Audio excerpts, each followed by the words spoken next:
শ্রী গুরু চরণ পদ্ম কেবল ভকতি সদ্ম বন্দময়ী সাবধান মতে। গুরু আমাদের জীবনে যেটা প্রয়োজন, গুরু। গুরু মানে কি? গুরু শব্দের আক্ষরিক অর্থ কি?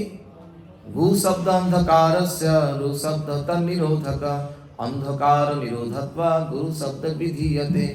গু শব্দের অর্থ হচ্ছে অন্ধকার, আর রু শব্দের অর্থ নিরোধক, যে বিদ্যুৎ, যিনি অন্ধকার দূর করেন, তিনি হচ্ছেন গুরু।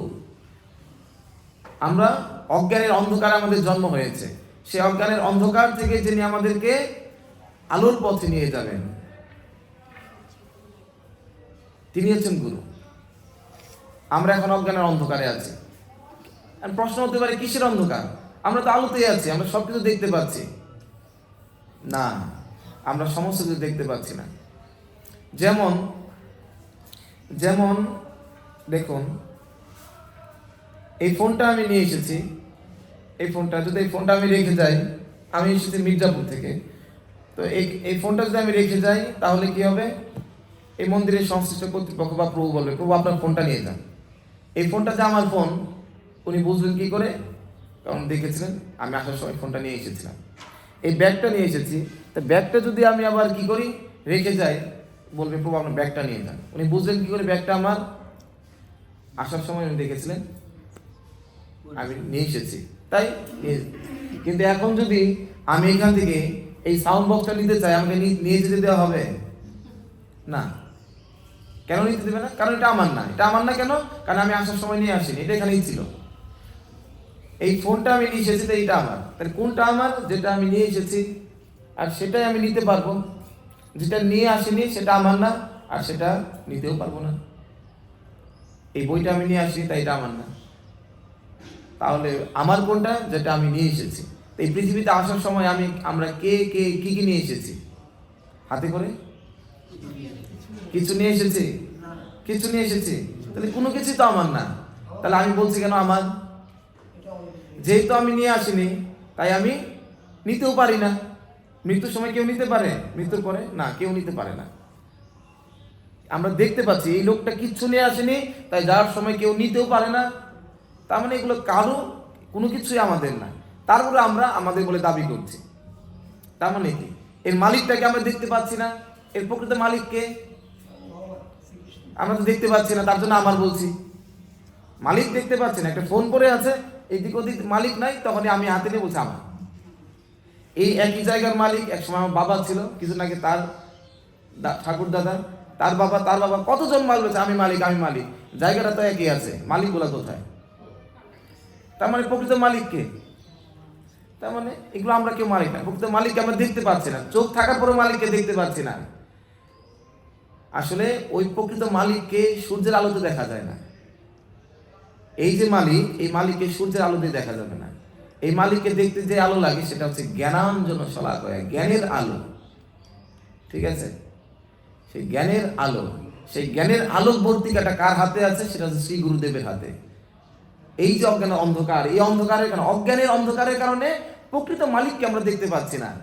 যার জন্য আমি বলছি আমি মালিক, সে মালিক, সে মালিক। এই অন্ধকার দূর হবে সূর্যের আলোতে না, শ্রী গুরুদেব কর্তৃক প্রদত্ত যে জ্ঞানের আলো, যে চিন্ময় জগতের জ্ঞান, ওই জ্ঞান এই জগতে নিয়ে এসেছেন শ্রী গুরুদেব। এই অজ্ঞান দূর করে সেই জ্ঞানের আলোর দ্বারা। তো সেই জন্য তাকে বলে গুরু।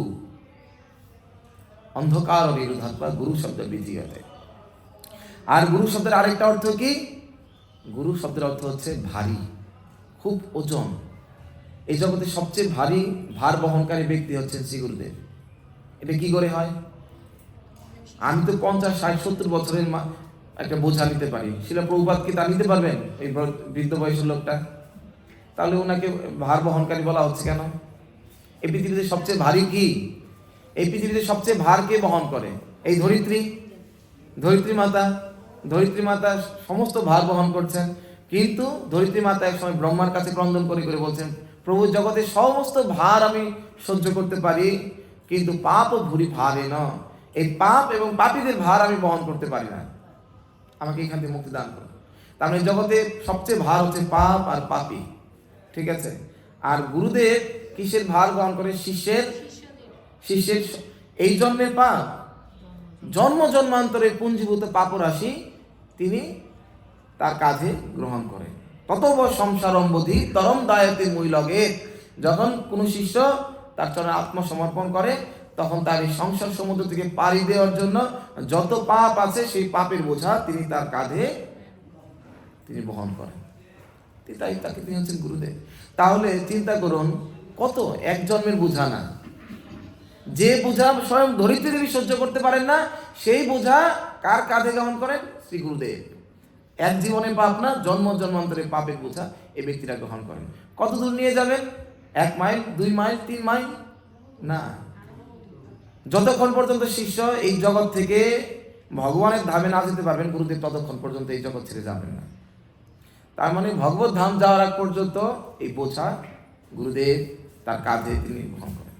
এত বড় ভার যিনি গ্রহণ করার জন্য প্রস্তুত, তিনি হচ্ছেন শ্রী গুরুদেব। তো সেই জন্য এই মানব জীবন লাভ করে আমাদেরকে গুরু অনুসন্ধান করা উচিত। এর জন্য গুরুকে, গুরুর আগে একটা শব্দ লিখেছে, এখানে একটা অক্ষর লিখেছে শ্রী গুরু। গুরুকে বলা হচ্ছে শ্রী। শ্রী বলা হচ্ছে কেন? শ্রী শব্দের অর্থ কি? শ্রী শব্দের অর্থ সুন্দর। গুরুদেবের চেহারা কি সুন্দর? শিল প্রভুপাদের চেহারা কি খুব সুন্দর? এই জগতে ছিল প্রভুপাদের থেকে অনেক সুন্দর ব্যক্তি আছে, শিল প্রভুপাদ এরকম সুদর্শন ছিলেন না, তারপরেও কেন তাকে শ্রী বলা হচ্ছে? কারণ আসলে আমরা অনেক সময় বলি চেহারা দেখলে সুন্দর, হৃদয়টা সুন্দর না। শ্রীকৃষ্ণ যেমন বলি, কৃষ্ণের আগে তো শ্রীকৃষ্ণ বলে, তাহলে শ্রীটা আমার রাধার নাম। সেটাতে আমরা আসছি তো, সেটা বলছি তো। শ্রীকৃষ্ণের আগে শ্রী বসানো সেটা ঠিক আছে, কারণ কৃষ্ণের রূপ অনেক সুন্দর, কিন্তু গুরুদেবের রূপ ওই রকম তো সুন্দর কিছু না। তারপরেও আসলে আমরা কি বলি যে আসলে চেহারা সুন্দর লোকেবে, তার হৃদয়টা সুন্দর না। আসলে সে সুন্দর না, তার মানে আসল সৌন্দর্য তার মুখের সৌন্দর্য না, তার হৃদয় সৌন্দর্য। এখন গুরুদেব তার হৃদয়ে কাকে ধারণ করেন? এই জগতের সর্বশ্রেষ্ঠ, তোমারও হৃদয়ে সদা গোবিন্দ বিশ্রাম, কৃষ্ণকে তার হৃদয়ে ধারণ করেন। তার জন্য গুরুদেবকে বলা হচ্ছে শ্রী, কারণ গুরুদেব তার হৃদয়ে সবচেয়ে সুন্দর ব্যক্তিকে ধারণ করেন, শ্রী গুরু চরণপদ্ম। আর শ্রী শব্দের আরেকটা অর্থ হচ্ছে লক্ষ্মী বা রাধারানী। এই গুরুদেব হচ্ছে শ্রীমতী লক্ষ্মী বা রাধারানীর হচ্ছেন নিজজন। এই যে কৃষ্ণ প্রেম ছাড়া কেউ গোলকে যেতে পারবে না। এই জগতের সমস্ত কিছুর মালিক কৃষ্ণ, কিন্তু একটা জিনিসের মালিক কৃষ্ণ নিজে নন, সেটা হচ্ছে কি? কৃষ্ণ প্রেম। সমস্ত কিছুর মালিক কৃষ্ণ হলেও কৃষ্ণ প্রেমের মালিক কৃষ্ণ নন। কৃষ্ণের সমস্ত কিছু আছে, শুধু একটা জিনিস নেই, সেটা কৃষ্ণ প্রেম। সেটার মালিক হচ্ছেন কে? শ্রীমতী রাধা ঠাকুরানী, ঠিক আছে। তো কৃষ্ণ ভাবছেন এই জগতে সমস্ত আনন্দ পাওয়ার পরেও তারপরে মনে হচ্ছে আমার থেকে রাধারানী মনে হয় আরো বেশি আনন্দে আছে। কি কোন সুখ তাকে আমার থেকে বেশি আনন্দ প্রদান করে? কিসের জন্য? তো সেই জন্য এই কৃষ্ণ প্রেমের আনন্দ। ঠিক যেরকম একটা পদ্ম ফুলের মধ্যে মধু আছে, কিন্তু পদ্ম ফুল জানে না সেই মধুর কি স্বাদ। কে জানে? ভ্রমর জানে। যদিও উৎসব পদ্ম ফুলই, কিন্তু পদ্ম ফুল জানে না, ভ্রমর জানে। সমস্ত এই অমৃতময় দুধের উৎসকে গাভী, কিন্তু গাভী জানে না দুধের কি স্বাদ। কে জানে? বাছুর জানে। ঠিক যেরকম ঝিনুকের মধ্যে মুক্তা আছে, কিন্তু ঝিনুক জানে না মুক্তার কি সৌন্দর্য। কে জানে? এই জহর জানে। তো একই রকম ভাবে আচার্যগণ ব্যাখ্যা করছেন, প্রভু যদিও পদ্ম ফুল সমস্ত মধুর আধার, কিন্তু পদ্ম ফুল জানে না ওই মধুর কি স্বাদ। ভ্রমর জানে। সমস্ত আনন্দের উৎস, আনন্দময় কি অভ্যাস, সমস্ত আনন্দের উৎস আপনি, কিন্তু আপনি জানেন না সেই কৃষ্ণ প্রেমের আনন্দের কি স্বাদ। কে জানে? ভ্রমর রূপী ভক্তরা জানে, ভক্ত শ্রেষ্ঠ শ্রীমতী রাধারানী জানে। তো ঠিক যেরকম ভাবে সমস্ত সৌন্দর্যের আধার, সমগ্র সৌন্দর্যের আধার হচ্ছেন আপনি, কিন্তু ঝিনুক জানে না সেই সৌন্দর্যের কি, মুক্তার কি সৌন্দর্য। কে জানে? জোহর। এই জোহর রূপী ভক্ত জানে আপনার ওই রূপের কি মাধুর্য, আপনি জানেন না। একই রকম ভাবে বর্ণনা করছেন কি, একই রকম ভাবে বলছেন ঠিক যেরকম গাভী সমস্ত দুধের তার শরীরে সর্বাঙ্গে আছে, কিন্তু কে জানে না ওই গাভীর স্বাদ, দুধের স্বাদ গাভী জানে না। কে জানে? বাছুর। একরকম আপনাকে ভালোবাসার কি আনন্দ, কৃষ্ণ প্রেমের কি আনন্দ, সেটা আপনি জানেন না, যদিও তার উৎস আপনি, কিন্তু কে জানে? ওই বাৎসর রূপী ভক্ত জানে। তাই আপনি যতক্ষণ ভগবান রূপে থাকবেন, জগতের সমস্ত আনন্দ আস্বাদন করতে পারলেও একটা আনন্দ আপনি আস্বাদন করতে পারবেন না, সেটা কি? কৃষ্ণ প্রেম। ভগবান ভাবছেন আর এটা আস্বাদন না করতে পারলে আমি তো অপূর্ণ থাকবো, আমি স্বয়ং সম্পূর্ণ, কিন্তু এই আনন্দ অনুভব না করতে পারলে তা আমি অপূর্ণ থেকে যাব। তখন কি করলেন ভগবান? তৎ ভাবাঢ্য সংযোজিত, সেই ভাব তিনি হৃদয়ে ধারণ করে কি শচী গর্ভ সিন্ধু হরি ইন্দু, শচী গর্ভ সিন্ধুতে তিনি ভগবান বলে, এই ভগবান হয়ে থাকলে যদি কৃষ্ণ প্রেমের আনন্দ লাভ না করতে পারি, তাহলে ভগবান হয়ে লাভ কি? তাহলে ভক্ত হয় ভালো। তখন ভগবান ভক্ত হয়ে আসলেন চৈতন্য মহাপ্রভু রূপে। ভক্ত রূপে এসে তিনি রাধা ভাব অঙ্গী করি, রাধারও বর্ণ ধরি, রাধানীর অঙ্গকান্তি আর ভাবটাকে দাসত্ব বরণ করে নিয়ে এসে তিনি এই কৃষ্ণ প্রেম, কৃষ্ণ সর্বপ্রথম এই কৃষ্ণ প্রেম এই কলিযুগে এসে সম্প্রতি অধুনা আস্বাদন করলেন। তার মানে কৃষ্ণও জানতেন না কৃষ্ণ প্রেমের কি সার। রাধারানী এই কৃষ্ণ প্রেমটা কৃষ্ণকেও দেন নাই। তাহলে কৃষ্ণ প্রেম কত দুর্লভ। আমরা বলি ব্রহ্মার দুর্লভ, সেটা বলি শিবের দুর্লভ, লক্ষ্মীর দুর্লভ। এই কৃষ্ণ প্রেম কৃষ্ণেরও দুর্লভ। কৃষ্ণ আকর্ষণী, কৃষ্ণ প্রেম কৃষ্ণকে পর্যন্ত আকর্ষণ করে।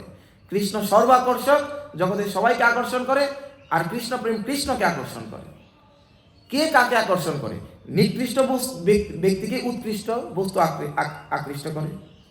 একজন লাখপতিকে কোটিপতি, কোটিপতিকে হাজার কোটিপতি আকৃষ্ট করবে।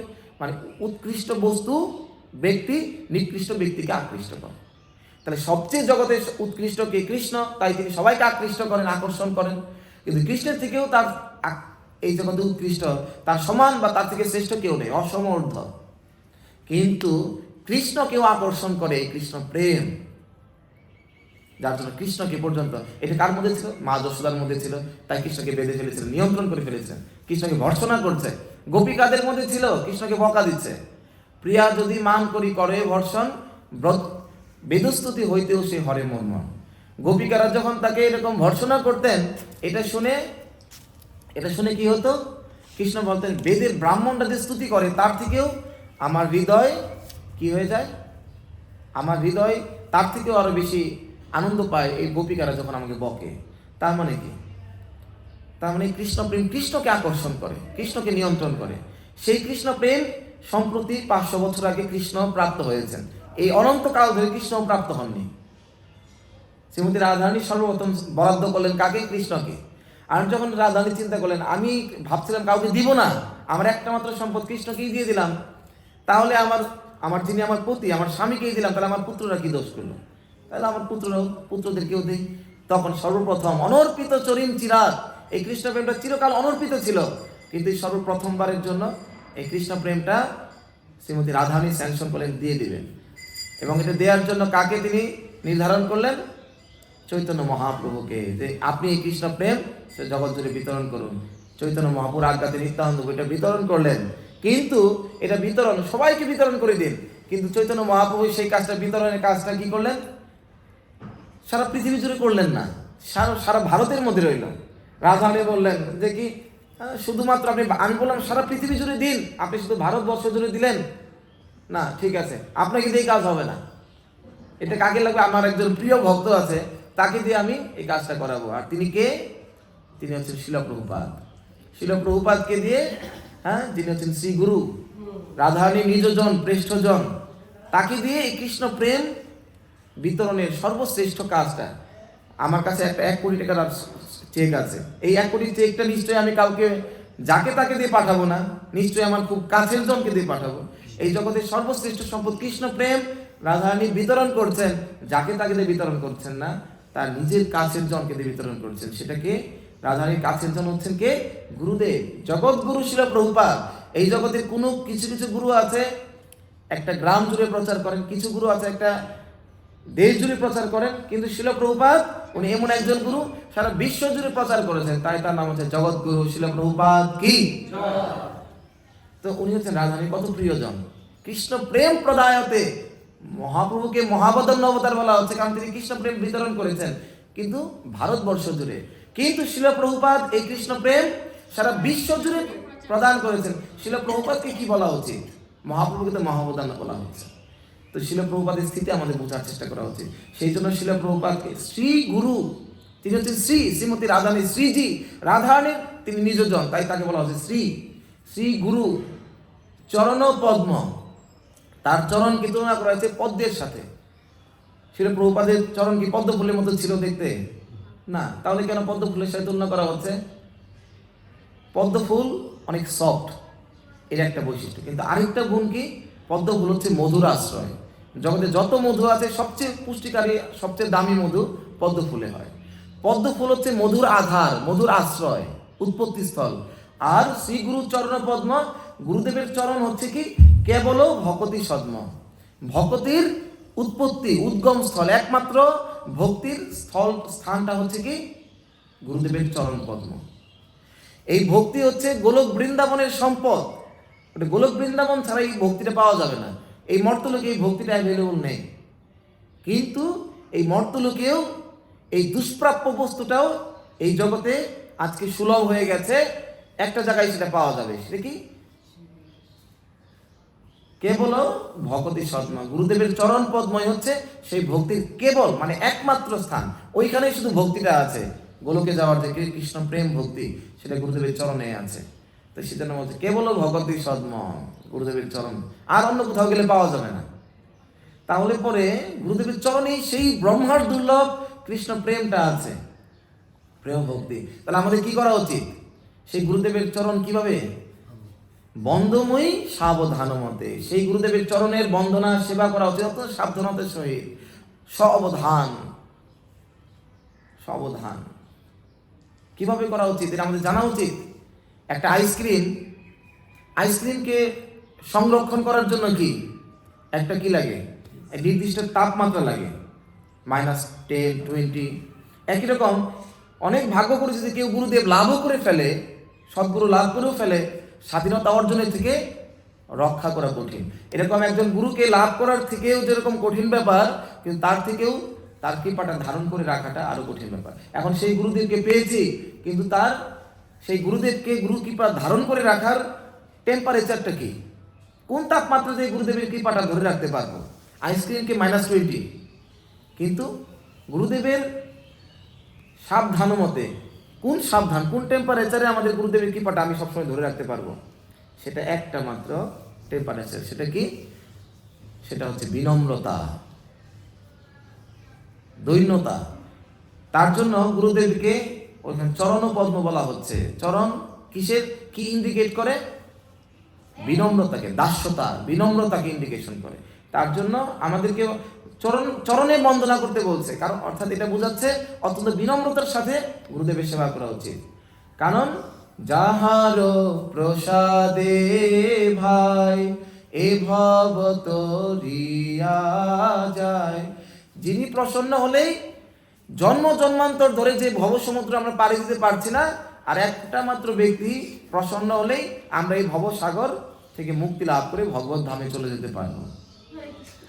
তার মানে জগতে কত কর্ম করেছি, জগতে কত কাজ করেছি, এত কাজের বিনিময়েও আমরা এই ভব সমুদ্র পাড়ি দিতে পারিনি, দুঃখময় সংসার পাড়ি দিতে পারিনি।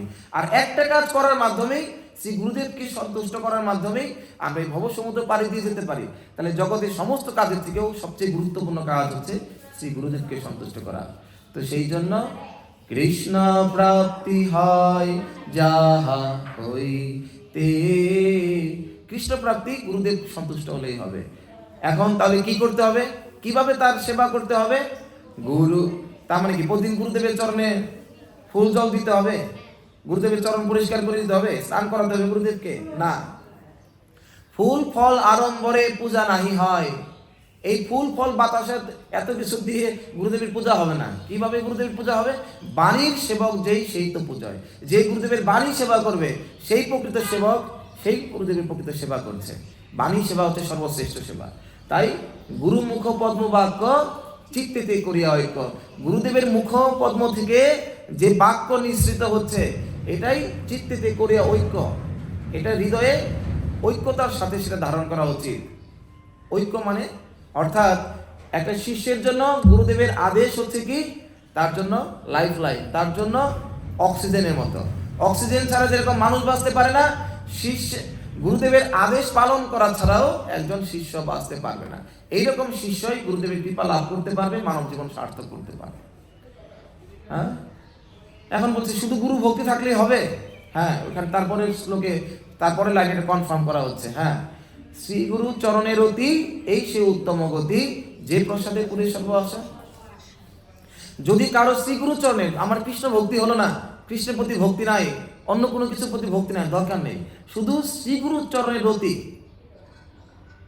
অপূর্ব রতি। মাধবাচার্য ব্যাখ্যা করে বলছেন অপূর্ব রতিম, শ্রী গুরুদেবের চরণে অকৃত্রিম আমার ভক্তি ভালোবাসা থাকতে হবে। গুরুদেবের চরণে ভক্তি ভালোবাসা থাকাই হচ্ছে কৃষ্ণ ভক্তির উত্তম স্তর।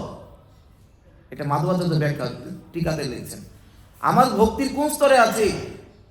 যে মাত্রায় আমার গুরুদেবের চরণে ভক্তি আছে, তার আদেশ পালনের প্রতি আমার নিষ্ঠা, সেই মাত্রা অনুসারে আমি ভক্তির স্তরে আমি আছি। তো সেই জন্য যে প্রসাদে পুরী স্বর্গ আশা, যিনি প্রসন্ন হলে আমার সমস্ত আশা পূর্ণ হয়ে যাবে। তো চক্ষুদান দিল যেই, জন্মে জন্মে প্রভু সেই, দিব্য জ্ঞান হৃদে প্রকাশিত। যিনি আমাকে চক্ষু প্রদান করলেন, চক্ষু দান দিল যে, যিনি আমাকে চক্ষু দান করেছেন। কোন চক্ষু? জ্ঞান চক্ষু। এতক্ষণ আমি ভেবেছিলাম এগুলো মালিক হচ্ছে আমি, কিন্তু গুরুদেব দেখিয়ে দিলেন এটার মালিক তুমি না। ঈশ্ববাস্যমিদম সর্বম যৎকিঞ্চ জগৎচাম জগৎ তেন ত্যাক্তেন ভঞ্জিত মাগিত কষ্ট। এই জগতে বিশ্ব চরাচরে যা কিছু বিদ্যমান, সমস্ত কিছুর মালিক হচ্ছেন পরমেশ্বর ভগবান। আমরা মালিক নই, আমরা এই জমির মালিক নই, আমরা হচ্ছে ভাড়াটিয়া। এটা কি বলছেন আমি ভাড়াটিয়া? হ্যাঁ, এই জগতে ভাড়াটিয়া আর আমার মধ্যে পার্থক্য কি? এটা হচ্ছে জগতে যাদেরকে ভাড়াটিয়া রূপে জানি তারা স্বল্পমেয়াদী ভাড়াটিয়া, আমরা দীর্ঘমেয়াদী ভাড়াটিয়া।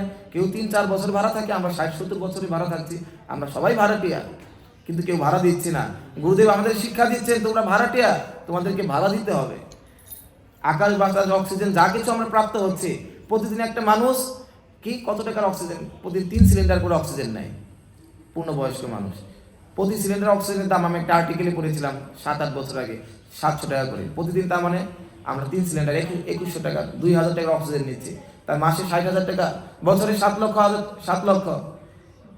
আপনার বর্তমান বয়স কত? 60, ওকে, 60-62। তার মানে আপনি 642, 4 কোটি টাকার উপরে অক্সিজেনের ঋণে আপনি ঋণী। 4 কোটি টাকার অক্সিজেন নিয়ে নিয়েছেন, তার বিনিময়ে কত টাকা বিল দিয়েছেন? কোনো বিল নাই।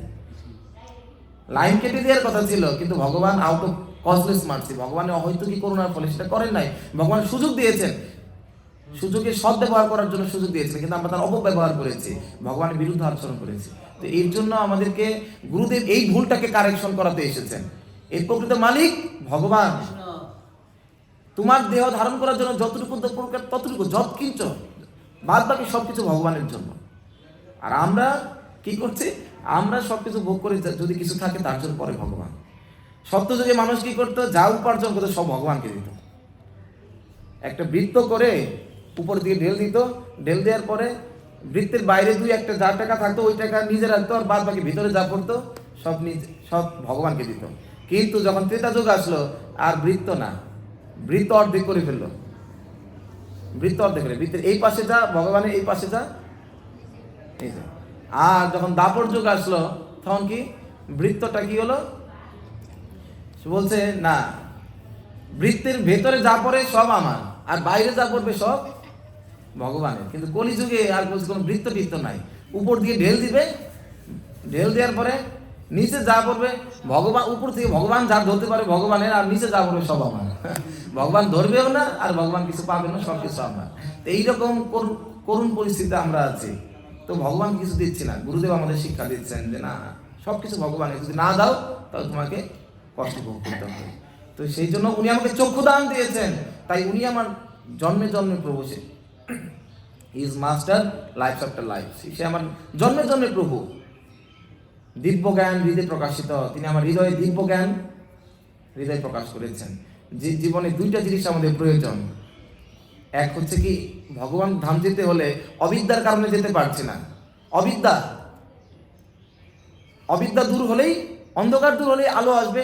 অবিদ্যা দূর হলেই প্রকৃত বিদ্যা কৃষ্ণ প্রেম লাভ করতে পারবো। তো সেই জন্য গুরুদেব সন্তুষ্ট হলে কি হবে?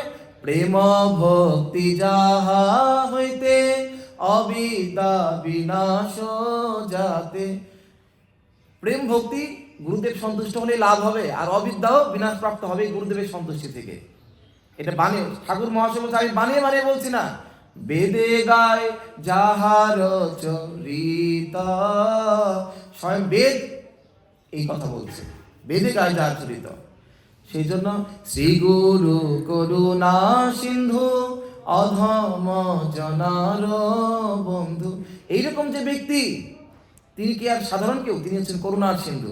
কৃষ্ণ করুণার সিন্ধু, গুরুদেব করুণার সিন্ধু। দুই করুণার সিন্ধুর মধ্যে পার্থক্য কি? কৃষ্ণ কার বন্ধু? কৃষ্ণ হচ্ছে ভক্ত বৎসল। তিনি এই জগতে আসেন পরিত্রাণায় সাধুনাম, সাধুদেরকে উদ্ধার করার জন্য। যারা সাধু না তাদেরকে উদ্ধার করেন না। তিনি সাধুজনার বন্ধু। কিন্তু গুরুদেব কার বন্ধু? গুরুদেব করুণা সিন্ধু, তিনি কি? অধম জনার বন্ধু। তিনি অধম জনার বন্ধু, তার মানে আমাদের বন্ধু। কৃষ্ণ এসেছেন ভক্তদেরকে উদ্ধার করার জন্য, আর গুরুদেব এসেছেন আমাদের মতো অধমদেরকে উদ্ধার করার জন্য।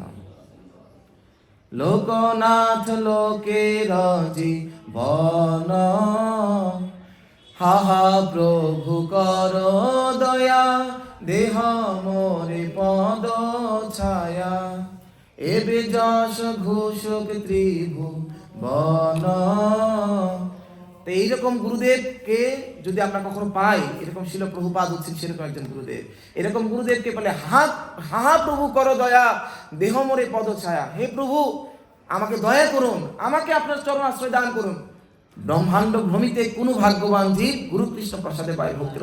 কোনো ভাগ্যবান জীব ব্রহ্মাণ্ড ভ্রমণ করতে করতে আপনার মতো মহান বৈকুণ্ঠ প্রিয় দর্শন, আপনার মতো মহতের দর্শন লাভ করতে পারে। কোনো ভাগ্যের ফলে আজকে অল্প ভাগ্যে নাহি হয় বৈষ্ণবের সঙ্গ। অল্প ভাগ্যে আমরা এরকম শিল প্রভুপাদের সান্নিধ্য পেয়েছি, এই রাধারমণ মন্দিরে এসেছি, এরকম না, অনেক ভাগ্যের ফলে। তো সেই জন্য এটা বোঝার চেষ্টা করুন, শিল প্রভুপাদ কি, শিল প্রভুপাদ কে ছিলেন, এবং তার তার শিল প্রভুপাদের এই মিশন।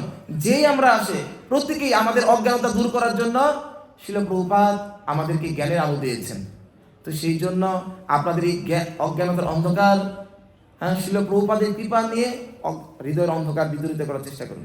শিল প্রভুপাদ তিনি চলে গেছেন, কিন্তু তার অজ্ঞানতার অন্ধকারকে দূরীভূত করার জন্য তিনি অপ্রাকৃত কিছু গ্রন্থাবলী তিনি দিয়ে গেছেন। এই গ্রন্থের মধ্যে শিল প্রভুপাদ বলছেন, all of my bhakti vedanta purport are the manifestation of my devotional ecstasy. এই যে আমার এই ভিতরে যে ভক্তি বেদান্ত তাৎপর্য ব্যাখ্যা, এটা আমার দিব্য প্রেমের মহাপ্রকাশ।